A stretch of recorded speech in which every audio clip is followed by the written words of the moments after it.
What if everything you believe in, your dreams, your values, your certainties, were nothing but fragile illusions, ready to collapse at any moment? What if, deep down, nothing really made sense? Have you ever felt that absence? Have you ever asked yourself what remains when all the narratives that once sustained you stop making sense? When no path feels true and every achievement sounds hollow? It's not a distant nightmare.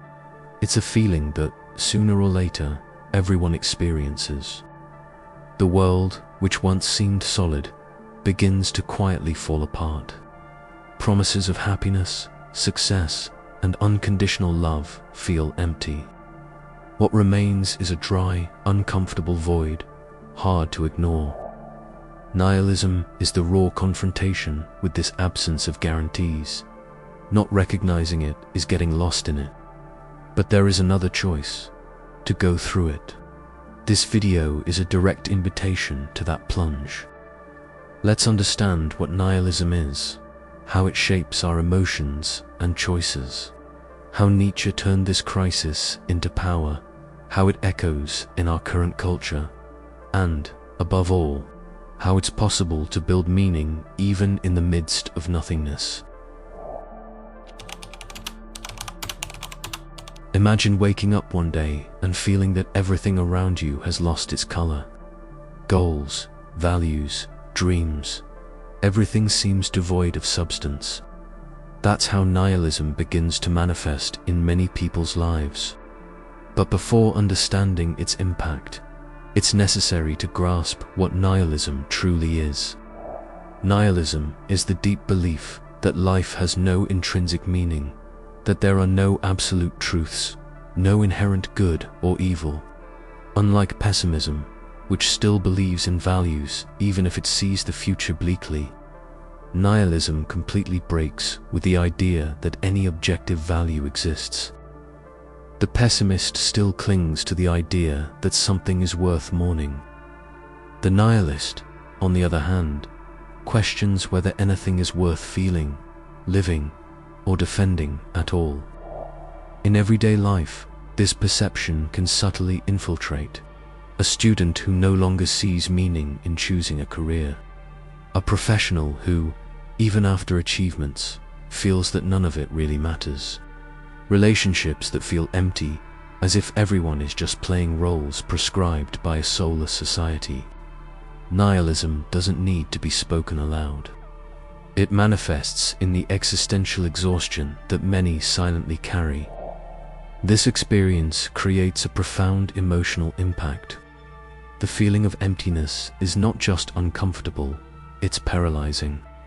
Without a direction, without a cause to justify the effort, many find themselves adrift, trapped in automatic routines that don't feed the soul. This is where nihilism reveals its most dangerous face. It doesn't just question the meaning of things. It threatens the very ability to desire, to create, to live intensely. At the same time, nihilism carries a brutal provocation. If nothing has meaning by itself, then we must take on the responsibility of creating meanings. This awareness, although overwhelming at first, also contains a rare seed of freedom. The freedom not to accept ready-made values, not to cling to systems that no longer resonate with our intimate experience. This tension between the void and the possibility is what makes nihilism so dangerous, but also so necessary. Dangerous because it can lead us to apathy, despair, emotional numbness. Necessary because it forces us to ask a question that few dare to face.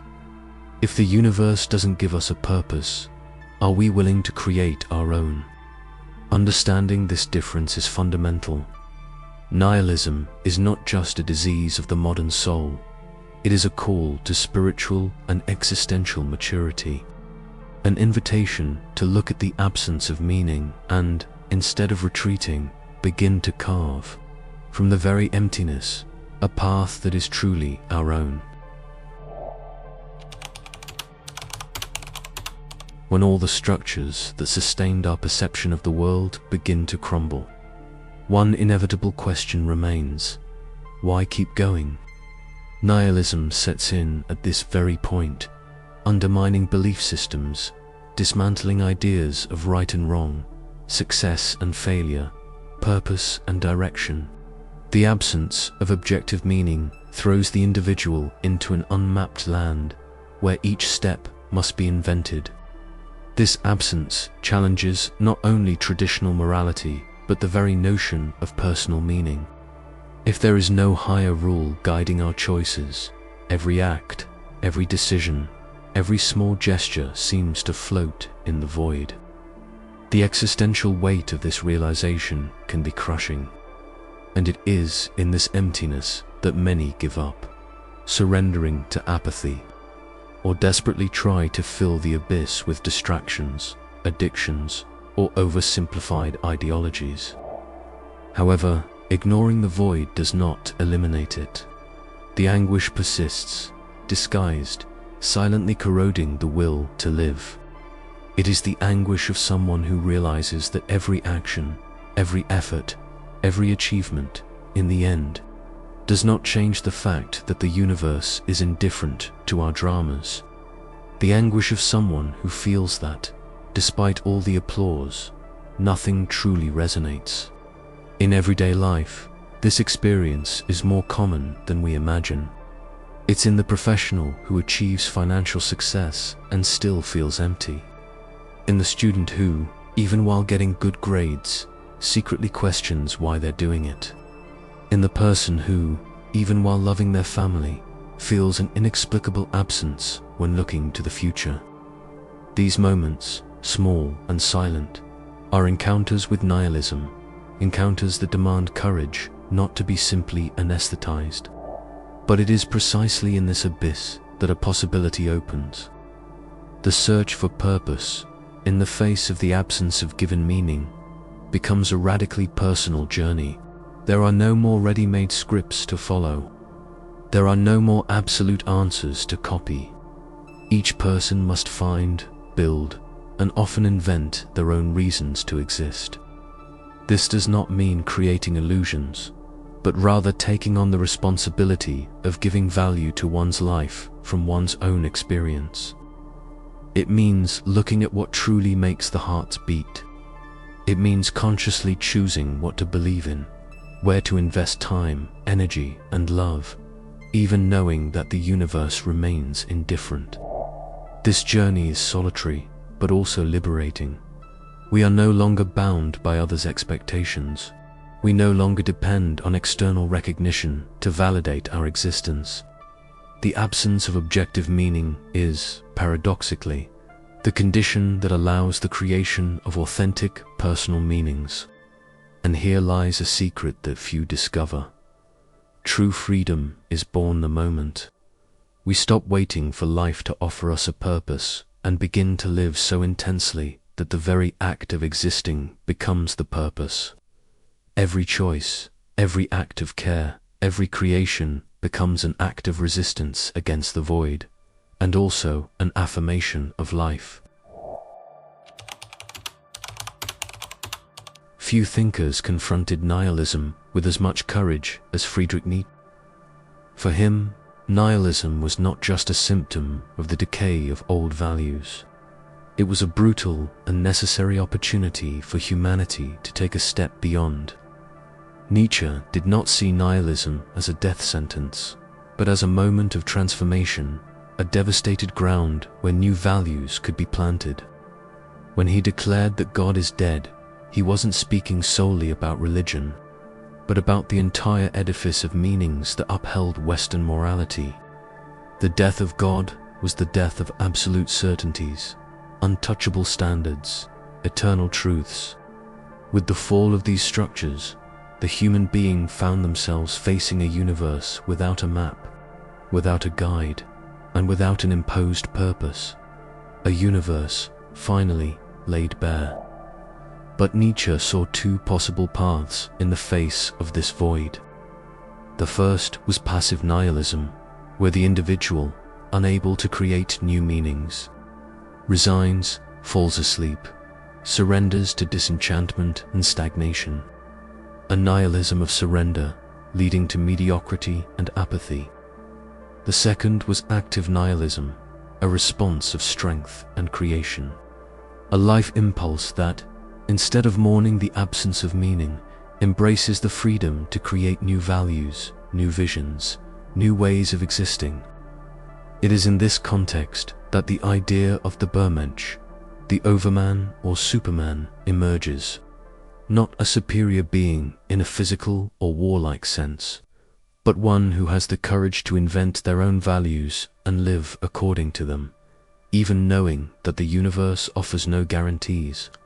They seek no approval, nor rely on illusions. They create, they dance on the edge of the abyss, they transform the void into power. In everyday life, this spirit manifests in small acts of courage, choosing an authentic path even under disapproving gazes, breaking with traditions that no longer make sense, creating a life where the responsibility for meaning is personal and non-transferable. It's not about being invulnerable, but about being able to affirm life even in its imperfection and uncertainty. Nietzsche knew that few would have this courage.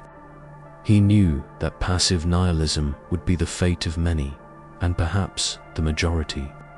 But his entire body of work is a call to those who feel ready to face reality without veils and, even so, create beauty, create values, create meaning.